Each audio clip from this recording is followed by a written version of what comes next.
The Surprising Adventures of Baron Munchausen with Willy Rushton and Toby Longworth. Episode 3, An Exceedingly Close Shave. One of the great privileges of being the official archivist for Baron Munchausen, for being generally accepted as a world expert on the life of this remarkable 18th century figure, is that one is able to set the record straight. For the Baron, on countless occasions, was not just witness to history, he actually made history. Those, for example, who believe that the moon was first visited by man in 1969 will have been astonished to learn that the Baron was there first, during the period in which he was slave and beekeeper to the Sultan of Turkey. In my book on this...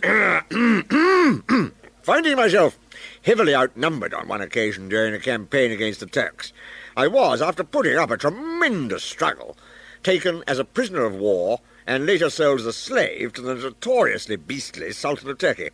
Yes, it's true, the very Baron you see before you was once no more than a humble slave. I must confess that as slavery goes, it wasn't too bad. Other prisoners of war were forced to build roads in the blazing sun, or to row below decks on galleons in the Turkish navy, or worst of all, to carry hefty pashas about the town of Istanbul on their shoulders. The Turks, as you may know, have a horror of walking when they can be carried. I was more fortunate. After I told the Sultan that I had a particular talent with animals, I was put in charge of his entire herd of bees. It was to be my job to drive the bees every morning to the pastures, to watch over them all day long, and then, at sundown, to take them back to their hives. The Sultan, despite his legendary temper and cruelty to his enemies, had absolutely first-rate manners. On my first day of employment as his official beekeeper, he had me brought to his court. "Are you right or left-handed?" he asked, as he handed me the ceremonial silver hatchet, which is the badge of gardeners and farmers in his service. "Right-handed, Your Honour," I replied. "May I ask why Your Royal Highness is interested?" "Because I want to know which hand to cut off, if you allow any harm to come to one of my little darlings."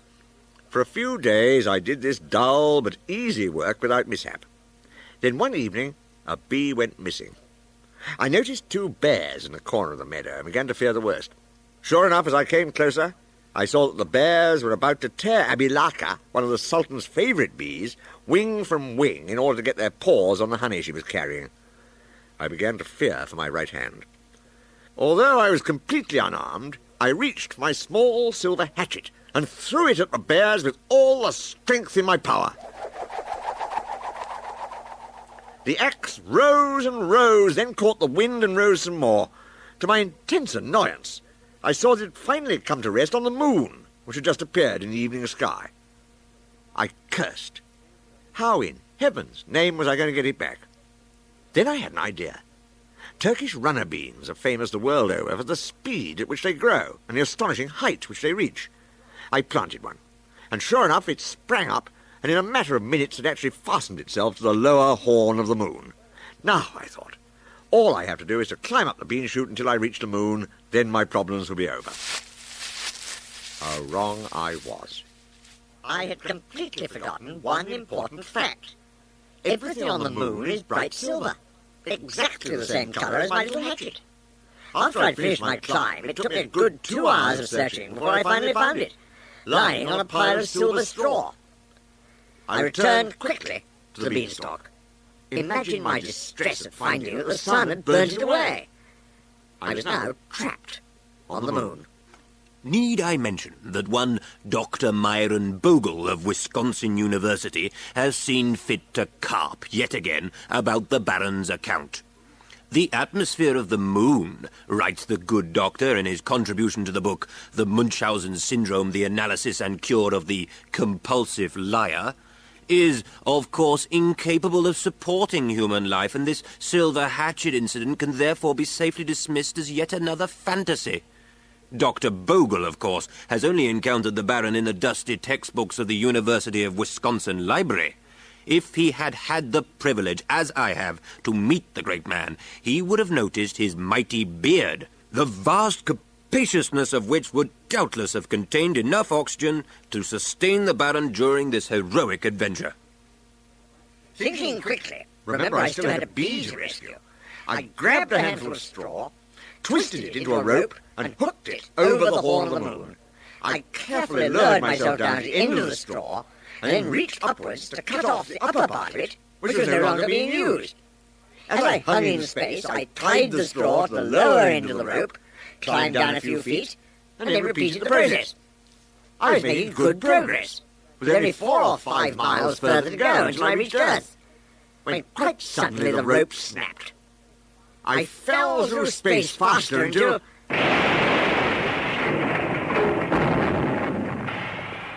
I hit the ground with such amazing force that when I stood up and dusted myself down, I discovered that my fall had made a 20-foot hole in the ground. It was here that I was very lucky. It so happened that I hadn't cut my fingernails for over 10 years, so that now I was able to dig a slope out of the hole. When I reached the top, I found to my relief that I'd landed just next to the bees' meadow. And there, dozing calmly in the corner of the field, was little Abby Larker, quite unharmed. It seemed that the bears had lost interest in the small amount of honey she'd been carrying. Weary but satisfied, I carried her back to the beehive. The entire adventure had taken a little over 2 hours. It's perhaps no coincidence that the few doubts that have been cast on the Baron's account of his journey into space have come from stateside. How like our American cousins it is to believe that even the moon belongs to them as of right. The same genre of cultural imperialism pertains in the field of Munchausen's studies. It is an astonishing fact that to this day my edition of the collected papers of Baron Munchausen remains unpublished in America. America? An absurdly overrated country in my view. I went there once. Never again. Disastrous journey to the New World. When I got there, I suffered from an exceedingly close shave. I'm as broad-minded as the next man, but when it comes to the average American academic with his loud check jacket, his pipe, his fat salary, his affectation for cherry pie and hamburgers, his smart notepaper with its University of Wisconsin crest on it, his ghastly little screaming ill-behaved brats... Did I ever mention that my grandmother was Dutch? That I'm a direct descendant of a little boy who saved Holland from flooding by putting his finger in a dike? Well, I don't quite see what that has to do with America. Oh, yes, and it was this particular practical turn of mind that is so much a part of my family that stood me in good stead on a great sea journey We were talking to about... America. Oh, sorry, Baron, as you were. Shortly after my return from Russia, I found myself once again restless for adventure. A friend who knows me well happened to mention that for the man who liked to live on the very knife edge of mortal danger, there was nowhere quite like the New World. I left for America the next day. In Portsmouth, I discovered that a mighty English man-of-war carrying 100 guns and 1,400 fighting men was about to set sail. Fortunately for them, as it later turned out, they agreed to take me along too. Apart from a couple of violent storms and the odd skirmish with pirates, it was an uneventful voyage until we reached a point some 900 miles short of St. Lawrence Harbour. I was taking tea in the captain's quarters when, quite suddenly, the entire ship juddered and shook as if it had hit an enormous rock. We lost our rudder and 2 masts were split from top to bottom. One poor sailor, who had been high up in the crow's nest on the mainsail, was catapulted forward by the impact and flew through the air for some 3 miles. Luckily for him, he was a quick-thinking man and saved his life by grabbing the tail feathers of a passing seagull, which carried him back to the ship. It was almost worse for those of us below decks. We hit the ceiling with such force that our heads all but disappeared into our stomachs. In fact, it was several months before I regained my natural height. Despite this uncomfortable situation, I hurried on deck, where I found that the crew was in a state of panic. With icy coolness, I walked to the port side of the ship and immediately saw the cause of our trouble. I sounded the alarm immediately, crying out at the top of my voice. Unfortunately, since my head was still in my stomach, no one could understand me, but with much shouting and jumping up and down, I managed to make them understand. We had hit a whale. Unfortunately, my warning was too late. As the giant of the deep turned towards us, we could see that our rudder had scratched him quite painfully on the nose, as he had been basking fast asleep below the surface of the sea. With a mighty squeal of rage... Marine biologists point out that whales... With a mighty squeal of rage, he lashed the back part of the ship with his tail, before grabbing the anchor and making off with us in tow at a speed of approximately 12 knots. By a stroke of good fortune, he had taken us some 200 miles towards America by the time he lost interest in his game and let the anchor drop. It was while we were being towed by the whale that my Dutch common sense saved us all from disaster. The ship, I discovered, had sprung a leak. I called for help, but as fast as the sailors pumped the water away, they were unable to prevent us from sinking deeper and deeper with every moment. Then I remembered my ancestor on the dike. "Step aside," I said to the crew. Drenched and exhausted, they let me through to the cause of the trouble. Carefully, but firmly, I sat myself down in the gaping hole, completely blocking it. The experience was deuced chilly, but eventually the ship's carpenter made good some repairs, and all was well. And so you reached that benighted country, America. And there... Precious little happened, apart from one rather annoying occasion when I was scalped and burnt alive by a group of American Indians. I was travelling with 3 companions through a monumentally dull part of the country, Ohio, I believe they call it, when we were suddenly set upon by a large number of the local inhabitants, wearing odd feather hats, carrying bows and arrows, and making an infernal racket. They quickly overpowered us, tied us up, and took us some 25 miles to their camp. There they took out their knives and scalped us all. This was an odd sensation, but not nearly as painful as you might think. The blades used by the Indians were so sharp, and their skill at this kind of thing so great, that being scalped felt no worse than receiving a particularly close haircut. Oh, ouch. I said, steady. Having removed the top of our heads and placed them on a nearby pole, our captors tied us all to stakes, piled wood around our feet, and set light to it.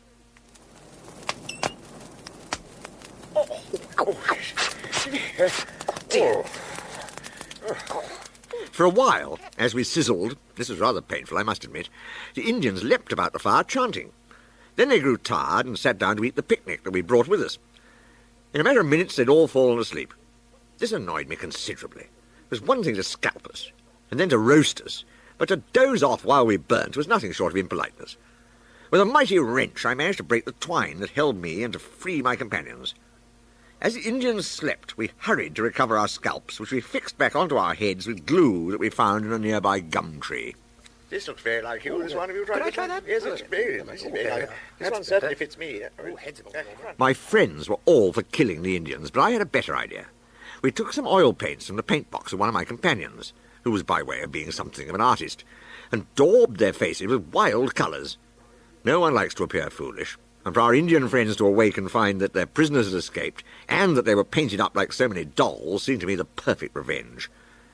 I'm told that my plan did not work entirely. It appears that the Indians were so pleased by the way they looked, that from that day onwards they took to wearing paint on their faces.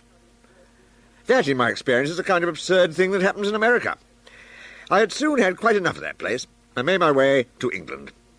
I must confess to experiencing a moment of intense amusement when I read a contribution by one Dr. Myron C. Bogle to the magazine Ethnic America on the question of the Baron's encounter with the Indians.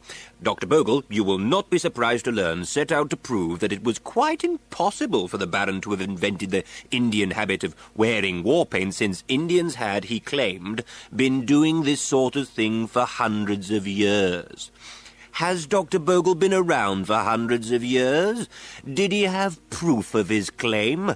Could he possibly be jealous that a mere European was responsible for yet another American custom? What on earth are you blathering on about, man? The English academic, of course, is a firm believer in empirical truth.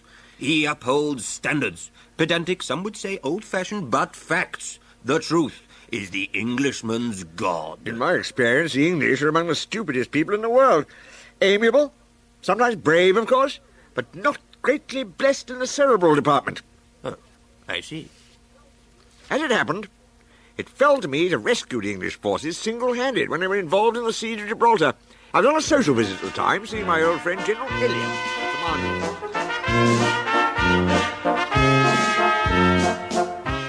The Surprising Adventures of Baron Munchausen featured Willy Rushton as the Baron. The editor and all other parts were played by Toby Longworth. The stories were adapted by Terence Blacker and produced by Diane Mathias.